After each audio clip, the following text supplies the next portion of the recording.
Now you're working without the basketball. And sometimes that's very important because the defense, you keep the defense moving. If you keep the defense moving, it can't really set up to your progress. So, in moving without the basketball, there's a lot of different ways of doing it. Reggie Miller is a very good example of that, who moves without the basketball, and that's one of his strong talents. So if you have defensive players and you have offensive players setting your screens, here are some correct ways of getting to the basketball with an open shot, squaring up, and shooting the basketball. I'm gonna use my friend Fran to be the passer. And what I'm doing is using the defense, working towards the defense, or working with the defense to get myself open. So when I'm coming off a screen, for instance, and we'll let my other friend be my screener, and when I'm coming off the screen, I am now feeling that I'm gonna be open. So I'm gonna start squaring myself up to get the shot. So as I'm coming off the screen, I see the passer, I'm squaring up with my right foot pivoting, shoulder square to the basket, and then I'm into my shot. All right? So let me show you very quick how that happens. So I'm moving, squaring up, shooting. So the basis of that, when I come off the screen, I'm squaring up, I got my target, she gives me a great pass, I use my right foot, pivoting, bringing my left, my shoulders are towards your target, and now I'm in the same form to some degree as my free throw shot, which is a good form. Now, if the defense starts to cheat, say, if the defense comes here and he goes over the top, then I fade back, now it's a different way of setting myself up. Usually, I take the left portion of my foot, square up, balance, and go toward the target. So let's see if I can do that fast. Defense cheats, use my left, square up, shoot. That's just some ways of getting yourself working without the basketball, getting your balance, and getting the shot off. Then sometimes when you get in that situation, you can't get the shot off, now you work your way into the triple threat situation if you're an offensive player and you're trying to take advantage of the defense.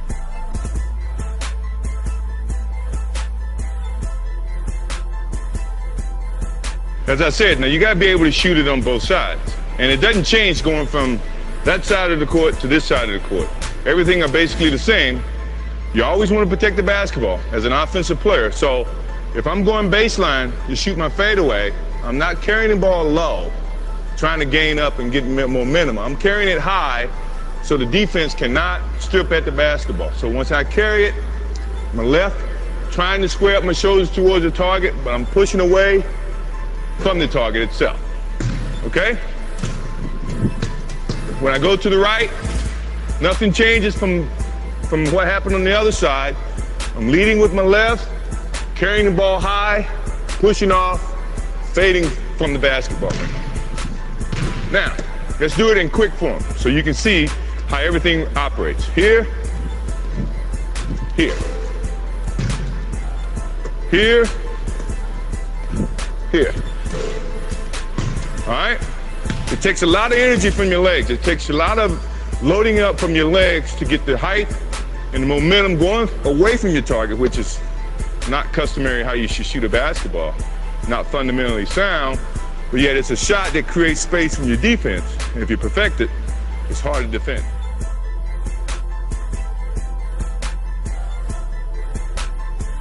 A good stance, you got many ways of coaches trying to teach players how to get into a good defensive stance. What I was always taught, is to try to be shoulder width apart. I like to put my right foot forward so that I can either direct the defensive player or offensive player where he wants to go. And I can react a little bit better if I'm not too wide. If I'm just shoulder width apart, I think that I can react a little bit easier. If I'm on the ball of my feet, then I'm active. I can move a lot quicker. If I'm on the heels of my foot, then that means I have to get to the ball of my feet and then react to the offensive player. Sounds complicated, which is probably why most people don't want to play defense. Now, if I know the offensive player cannot go right, then I'm gonna try to force him right. So I'm putting my right foot forward, giving him the direction in terms of where I'm trying to force him, and preventing him from going the way that he probably wants to go, which is left. Now, if my offensive player wants to go left, then I am going to try to force him totally opposite of where he wants to go. So I'm going to force him right. If he wants to go right, then I'm going to force him left. So that means I have to put my left foot forward and influence the offensive player to go this way.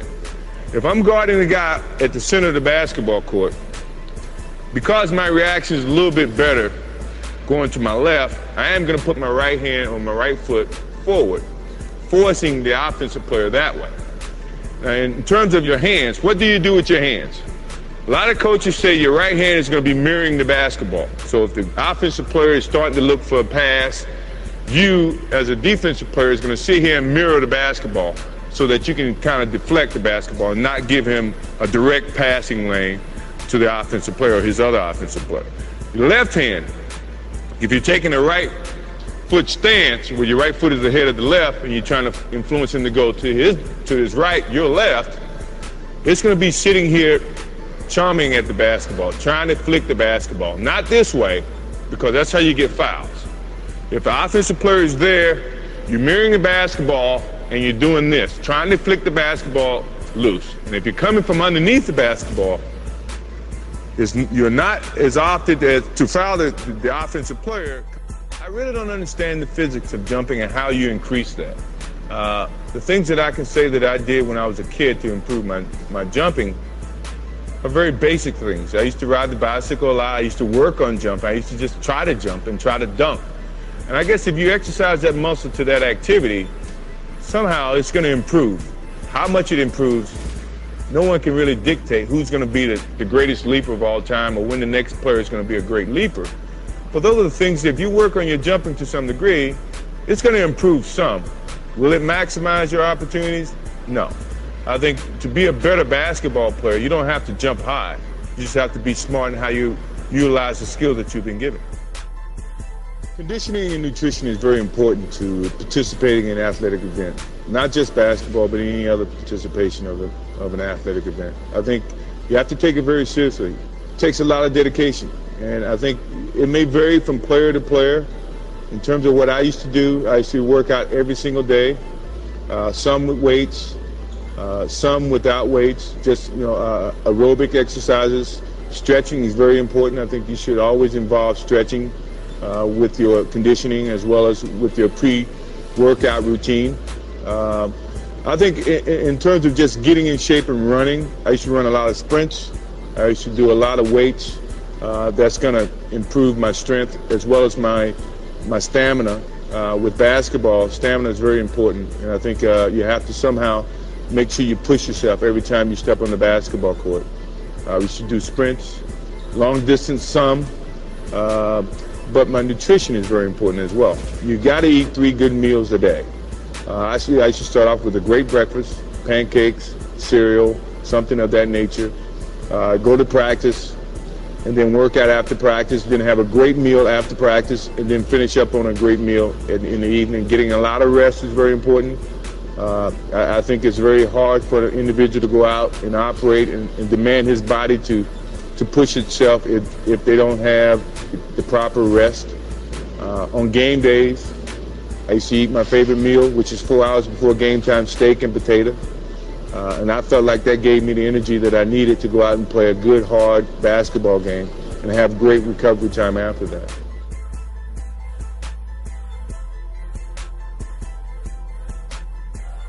My mental preparations for the game are very different than most.